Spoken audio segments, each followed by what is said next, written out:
নমস্কার বন্ধুরা, আশা করি আপনারা সকলে ভালো আছেন। আজকে দেখাবো আপনাদেরকে যে রান্নাটা, দেখুন, বাঁধাকপি তরকারি, নিরামিষ, সম্পূর্ণ নিরামিষ রান্না করব।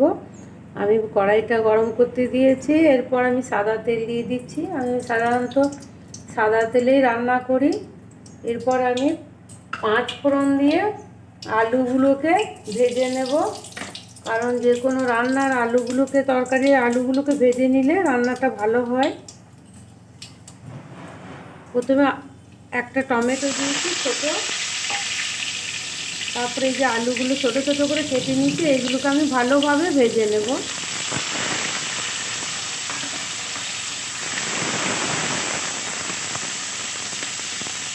সামান্য পরিমাণ হলুদ দিয়ে দিচ্ছি, তারপরে ভেজে নিই। এগুলো ভাজা হয়ে গেছে। এরপর আমি খুব সামান্য পরিমাণ মশলা দেবো। জিরে বাটা আছে, আদা বাটা, কাঁচা লঙ্কা বাটা।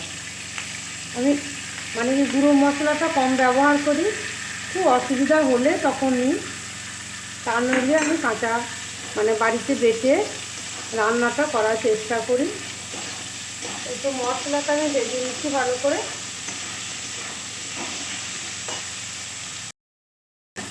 মশলাটা ভাজা হয়ে গেছে।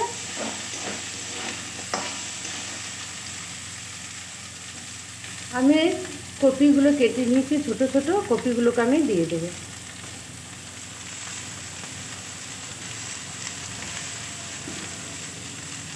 তার সঙ্গে আছে এই যে মটরশুঁটি আর গাজর কুচি, আর 2 কি 3টে বিনস আছে। আমি এগুলোকে ছোটো ছোটো করে কেটে নিই।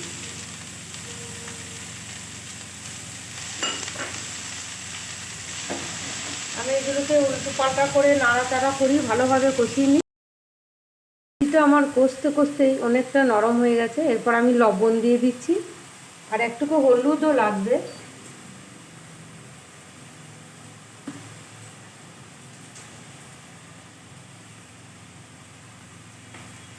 স্বাদ মতো একটু চিনি দিচ্ছি। যারা মিষ্টি মিষ্টি ভালোবাসে তারা একটুকু দেবে টেস্টের জন্য, তা নাহলে না দিলেও চলবে।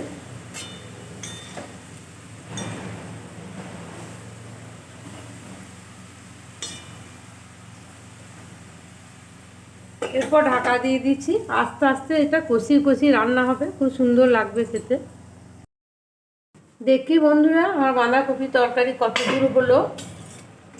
এই যে এখন একটু জল আছে, জলটা আপনা আপনি বেরিয়ে গেছে। এখনকার কচি কপি তো, এই জলটা মরে গেলেই আমি কপির তরকারিটা কমপ্লিট করতে পারবো।